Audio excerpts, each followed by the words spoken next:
मेरा नाम अशरफ अंसारी है।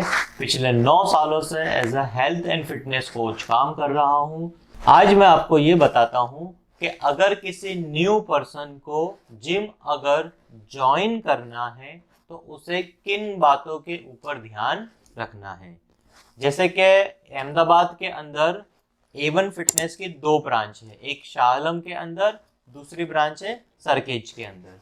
अब अगर किसी भी न्यू पर्सन को A1 फिटनेस में अगर ज्वाइन करना है तो उस नए बंदे को क्या क्या चीज़ों पे ध्यान देना होता है। तो सबसे पहले तो आपको चेक करना है कि गूगल के ऊपर उसका लोकेशन अवेलेबल है या नहीं है, और दूसरा आपको ये ध्यान देना है कि सोशल मीडिया पर कितनी प्रोफाइल एक्टिव है और किस तरीके से नॉलेज एजुकेशन दिया जा रहा है जो जुड़ने वाले क्लाइंट है उनको।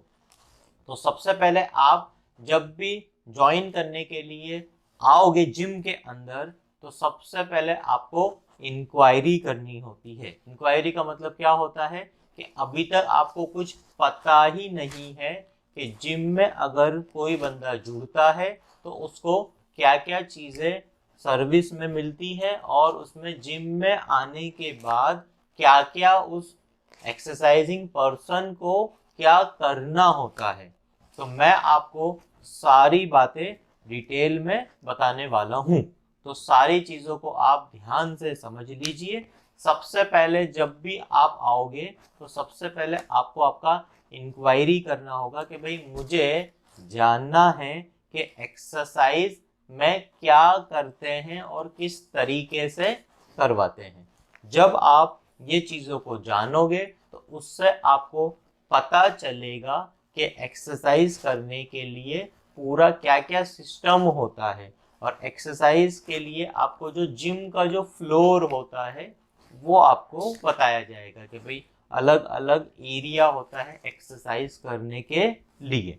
तो जब आप ये सारी चीज़ जान लोगे उसके बाद आपको रजिस्ट्रेशन करना होता है। रजिस्ट्रेशन करने के लिए कुछ अलग अलग सर्विसेज होती है, मैं आपको मेन सर्विस के बारे में बताता हूँ। नंबर 1 जो मेन सर्विस होती है, सबसे पहले आपको लेनी होती है मेंबरशिप। मेंबरशिप का मतलब क्या होता है, जिम के अंदर जो इक्विपमेंट होते हैं, जो मशीनरीज होती है जिसका आपको यूज करना है, वो वाली चीज़ों को बताया जाएगा और उसका जो चार्जेस होता है उसको कहते हैं मेंबरशिप।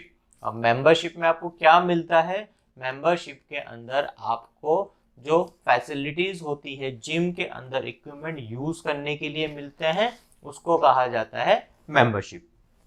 दूसरी चीज जो होती है वो होती है जनरल ट्रेनिंग या फिर होती है पर्सनल ट्रेनिंग।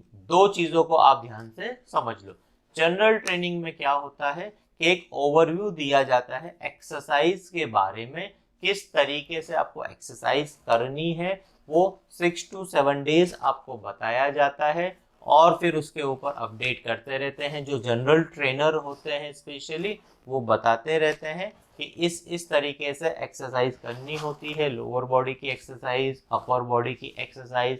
तो ये सारी चीज़ें आपको बताते हैं। उसके बाद एक होता है पर्सनल ट्रेनर जो जिम के अंदर सबसे ज़्यादा रोल प्ले करता है और आपके रिजल्ट लाने में जो सबसे ज़्यादा इम्पैक्ट ला के देता है वो होता है पर्सनल ट्रेनर। पर्सनल ट्रेनर का मतलब क्या होता है, पर्सनल मतलब 1-on-1, वो आपको एक्सरसाइज कराता है। 45 मिनट्स का एक सेशन होता है, उसके अंदर वो मंडे टू सैटरडे तक या फिर ऑल्टरनेटिव सेशन होते हैं, एक दिन छोड़ के एक दिन। जैसे कि एग्जांपल के तौर पे मंडे, वेडनेसडे, फ्राइडे, या फिर वो सेशन हो सकते हैं ट्यूसडे, थर्सडे, सैटरडे। या फिर अगर आपका ट्रेनिंग एज ज़्यादा है और आपकी रिक्वायरमेंट ज़्यादा है, आपको जल्दी से रिजल्ट चाहिए, तो आपके वो डेली बेसिस पे वीकली 6 सेशन भी हो सकते हैं। वो डिपेंड करता है कि आपकी रिक्वायरमेंट क्या है, और ये सारी चीज़ों से आपको पता चलता है कि भाई जिम के अंदर मेंबरशिप भी होती है, जिम के अंदर जनरल ट्रेनिंग भी होती है, और जिम के अंदर पर्सनल ट्रेनिंग भी होती है। जब ये 3 चीजें आप जान लेते हो तो आपको क्लैरिटी मिल जाती है कि इस तरीके से होता है, फिर उसके चार्जेस होते हैं और ये सारी चीजें आपकी करनी होती है आपको। फिर उसके बाद क्या आता है? उसके बाद आता है कि जब आप ज्वाइन करने के लिए आओगे आपको फीस पे करना है, जिस प्रोडक्ट को, जिस सर्विस को आप बाय करना चाहते हो उसमें। जब आप रजिस्ट्रेशन कंप्लीट कर लोगे उसके बाद का वीडियो मैं आपको नेक्स्ट में बताऊंगा, अपडेट करूंगा कि भाई जब आपने ज्वाइन कर लिया है, ज्वाइन करने के बाद क्या क्या चीजों पे ध्यान आपको देना होता है। Thank you.